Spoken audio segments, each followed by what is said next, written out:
It's time for Agriculture, presented by TURKANA Farms in Germantown, New York, a small-scale producer of heritage breed livestock and a wide array of vegetables and berries on just over 39 acres. They also produce a full array of garden vegetables, many of them heirloom varieties raised naturally, as well as an assortment of berries, including raspberries, blackberries, gooseberries, black, red, and white currants, mulberries, and elderberries. And now, here's Mark Scherzer. Perhaps it was the discomfort of the intense heat dome of last week which had me looking forward to when the heat would break. Or maybe it was the imminent turning of the calendar page from July to August, which signals to me the beginning of the end of summer, before I've even tasted the first vine-ripened brandywine. But for whatever reason, my thoughts have been on the coming of fall. In particular, because my thoughts tend to run in streams, nay, torrents of anxiety, I've been thinking about whether we will be ready with a new barn constructed to replace our burnt one by the time the grazing season is over and the cold weather sets in. Being without the barn this summer has been inconvenient but not fatal to our operations. As Victoria described last week, we were able to use makeshift substitutes for the barn's amenities to accomplish sheep shearing and a shaded corral outside. The sheep are thriving in their current totally outdoor life.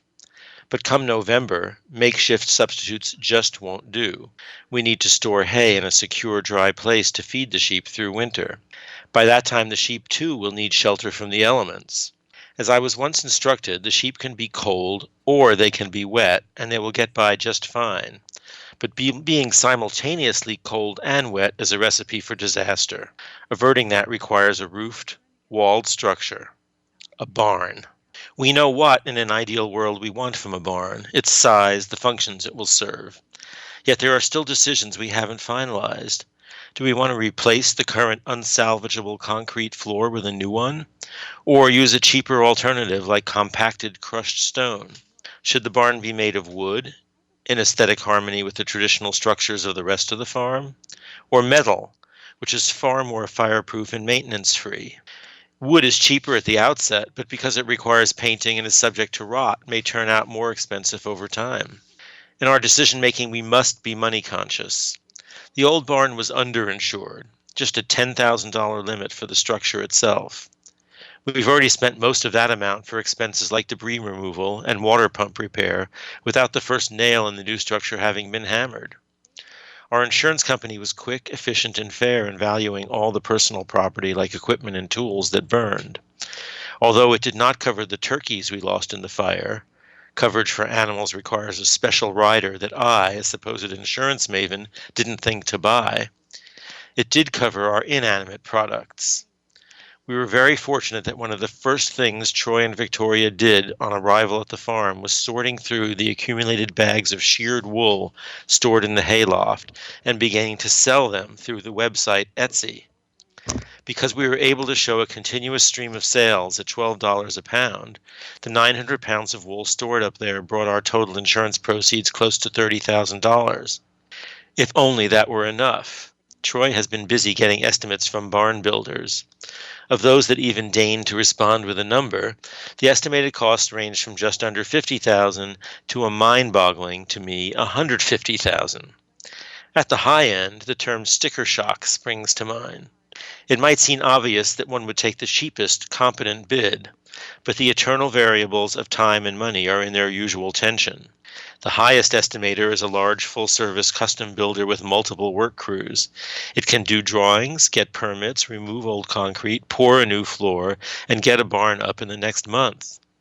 The smaller contractors are far more affordable, but not only would they shift a lot of the ancillary tasks to us, they also, constrained by having just a single crew and more work than they can handle, are reluctant to guarantee finishing the barn by the time the cold weather has set in. What's a small, cost-conscious farm to do? One friend, pointing out that barns are about the most basic buildings imaginable, suggested an old-fashioned barn raising, gathering friends and neighbors to create the structure in one festive day, perhaps using prefab components. While the prefab concept is very useful, and I sense such an event would make for a great party and plenty of high spirits, I nevertheless doubt that we, our friends and neighbors, have the requisite skills for even so rudimentary a structure. And unlike in the olden days, the structure needs to pass building inspector approval. So instead of planning that barn raising, we've scrambled back to the drawing board, trying to simplify the design to bring the estimates and the time required down, and putting off some of the interior features until we can afford them down the road. You can perhaps understand why I woke up in the middle of the night this week in a panic after dreaming that the price of an 800-pound bale of hay, for which we paid $65 last season, had been increased for the coming season to $1,200 a bale. Displaced anxiety. We are working well collaboratively to make the necessary decisions and believe we've got access to financing for whatever we decide will most effectively promote the farm's future operations. We will, of course, get the barn built one way or another. But at the moment, it's not the barn that's raising, it's the level of my anxiety.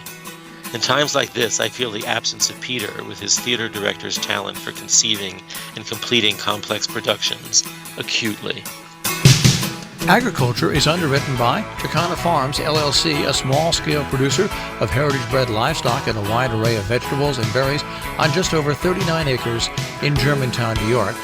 More information, 518-537-3815.